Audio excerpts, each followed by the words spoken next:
ने सब्सिडी दी थी, वैसे स्टेट लेवल पर भी सब्सिडी देनी पड़ेगी।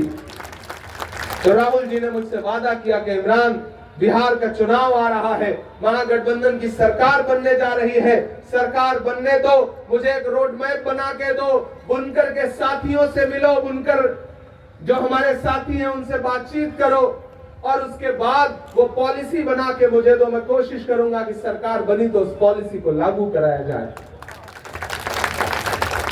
सरकार कैसे बनेगी?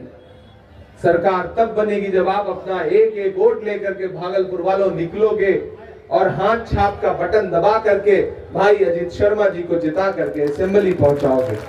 ईवीएम में किस नंबर पे है? मतलब पहले से ही एक नंबर पे है।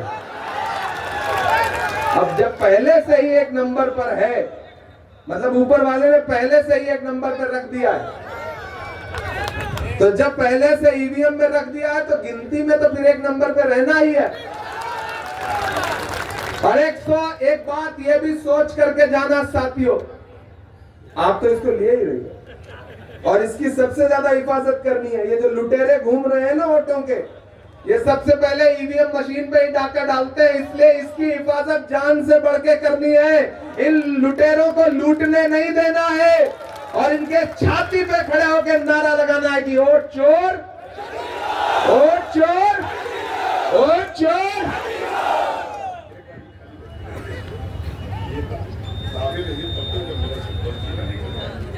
देखिए अजीत शर्मा जी कह रहे हैं लोगों को ये समझा दीजिए कि पहले बटनिया जब दाबे ना और ललकई लाइट जले तो आवाज करेगी चूं से, तो तब तक दबाए रहिए जब बगल में एक बॉक्स रखा रहेगा उसमें पर्ची ना निकल जाए। हालांकि हमको पता है आप समझदार लोग हैं, आपको पता है कहां से पर्ची निकालना है और कहां से आवाज निकालना है।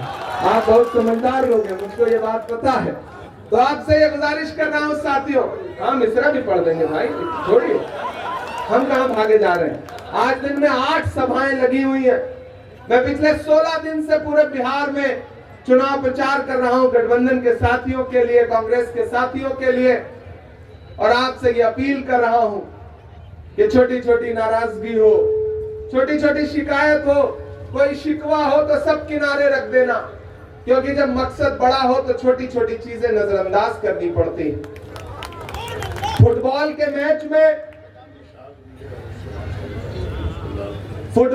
मैच में हर आदमी गोल नहीं करता है, पास देना पड़ता है, गोल कोई एक आदमी ही करता है। अजीत शर्मा जी को मौका दिया है पार्टी ने। और एक बात याद रखना साथियों, सारी चीजें एक तरफ, बस एक बात जहन में रहे कि जब मुल्क में नफरतें उफान पर थी, हमारा लिबास देख करके, हमारा चेहरा देख करके नफरत वाली ताकतों ने वो माहौल बना दिया था कि कौन से चौराहे पे कौन सी भीड़ क्या नफरत का काम कर दे कुछ पता नहीं। ऐसे में याद करो 7 सितंबर 2022 की वो सुबह, जब कन्याकुमारी में समंदर के साहिल पर खड़ा होकर के एक शख्स कह रहा था कि मैं कन्याकुमारी से कश्मीर तक 4000 किलोमीटर पैदल चलूंगा, बस एक नारा लगाऊंगा, नफरत छोड़ो भारत जोड़ो, नफरत छोड़ो भारत जोड़ो। मुझे नफरत के बाजार में मोहब्बत की दुकान खोलनी है। मैं चला हूं शख्स के साथ, भाई अजीत शर्मा जी चले हैं उस शख्स के साथ, आपके परवेज भाई चले हैं उस शख्स के साथ। जब मैं राहुल गांधी के साथ पैदल चलता था तो मुझसे मीडिया के साथी कहते थे कि इमरान साहब आप सांसद बाद में हैं, शायर पहले हैं, आप राहुल गांधी के कंधे से कंधा मिलाकर चल रहे हैं, बताइए क्या कहिएगा। तब मैं कहता था कि जो हर जालिम से टकराएगी वो आंधी बनाऊंगा, जो हर जालिम से टकराएगी वो आंधी बनाऊंगा, नए अंग्रेज आए हैं नया गांधी बनाऊंगा। वो नया गांधी जो इस मुल्क में आपकी इज्जतों की हिफाजत के लिए नफरतों के खिलाफ लड़ रहा है, उसका नाम राहुल गांधी है। तो भागलपुर वालों, आप तो इस बात पर ईमान रखते हो ना कि मजदूर का पसीना सूखने से पहले उसकी मजदूरी उसे दे दी जाए, रखते हो ना इस बात पर ईमान? मैं रखता हूं, क्योंकि ये हमारे आका का कौल है कि मजदूर का पसीना सूखने से पहले उसकी मजदूरी उसे दे दी जाए। तो भागलपुर वालों, मैंने देखा है राहुल गांधी के पैर के छाले, मैंने देखे हैं राहुल गांधी के माथे का बहता हुआ पसीना। मैं आप सबसे राहुल गांधी की मजदूरी मांगने के लिए आया हूं, और वो मजदूरी ये है कि राहुल गांधी ने अजीत शर्मा जी को नुमाइंदा बना करके आपके बीच में भेजा है। 11 तारीख को घरों से बाहर निकलिए, हाथ के पंजे के सामने वाला एक एक बटन दबा करके भाई अजीत शर्मा को फिर से असेंबली पहुंचाने का काम करिए। चौथी बार चौका लगाने का वक्त है। बॉल फुलटास आएगी, बल्ला हाथ में रखिए और सीधे चौका मारिए। हाथ के पंजे के सामने वाला बटन दबाएंगे, गेंद बाउंड्री के पार चली जाएगी, याद रखिएगा। और सरकार जा रही है, उसका सबूत यह है कि पटना में मोदी जी ने रोड शो किया, नीतीश कुमार को अपने साथ गाड़ी में खड़ा भी नहीं किया। हमसे मीडिया के लोगों ने कहा नीतीश जी के बारे में क्या कहेंगे। मैंने कहा मैं जब से बिहार आया हूं, भोजपुरी का एक गाना सुन रहा हूं कि छन छन बदले तोरे मिजाज रजऊ, दगाबाज रजऊ, धोखेबाज रजऊ। ये गाना तो नीतीश जी के लिए ही बना है। तो उन्होंने कहा कि क्या नीतीश जी जाने वाले? मैंने कहा ये बात की गवाही तो खुद नरेंद्र मोदी जी दे रहे हैं कि पटना में रोड शो किया, मुख्यमंत्री पटना में मौजूद थे और उनको अपनी गाड़ी में नहीं बैठाया। इससे पता चला कि भाजपा जेडीयू को निपटा रही है, जेडीयू चिराग को निपटा रही है, और चिराग कह रहे हैं कि हम अपनी रोशनी किसी भी कीमत पर नीतीश कुमार को नहीं देंगे।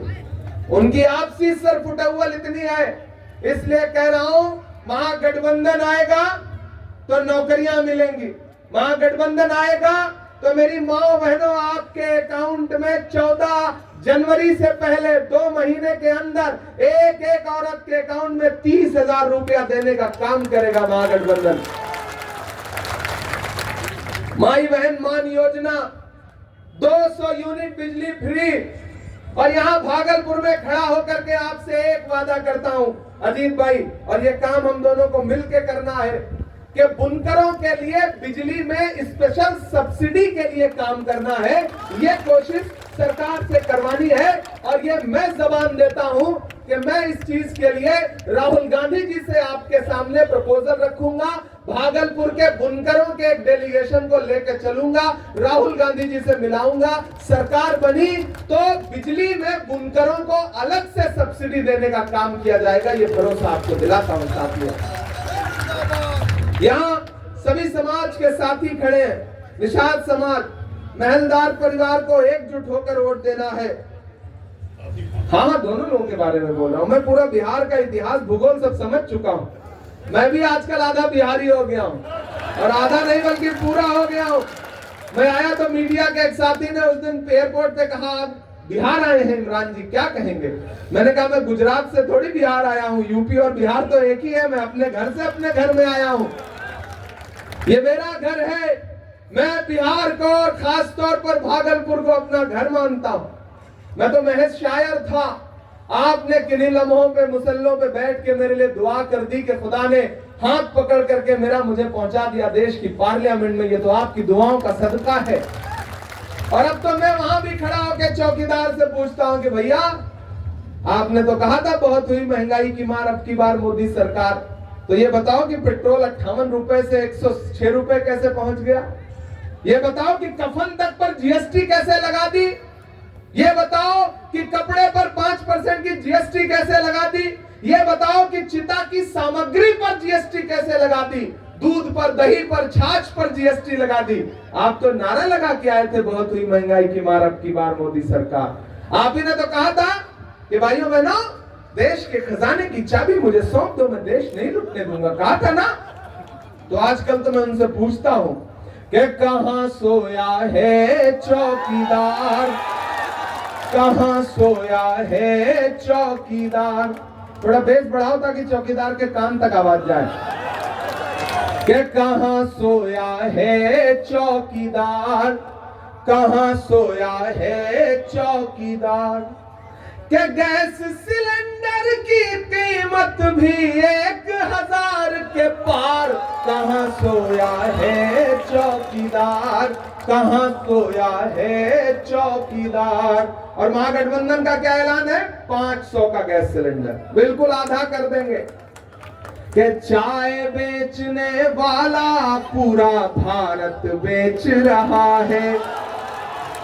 इसी भागलपुर में 1026 एकड़ जमीन, 1, 2, 4, 10 एकड़ नहीं, 1026 एकड़ जमीन मोदी जी ने अपने दोस्त अडानी को दिलवा दी। कितने में?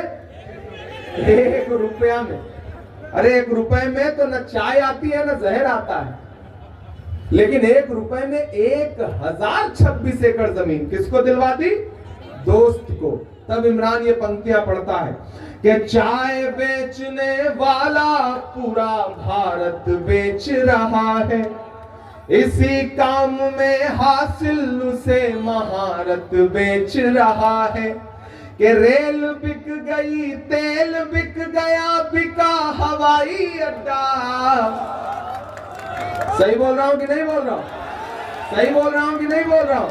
कि रेल बिक गई, तेल बिक गया, बिका हवाई अड्डा।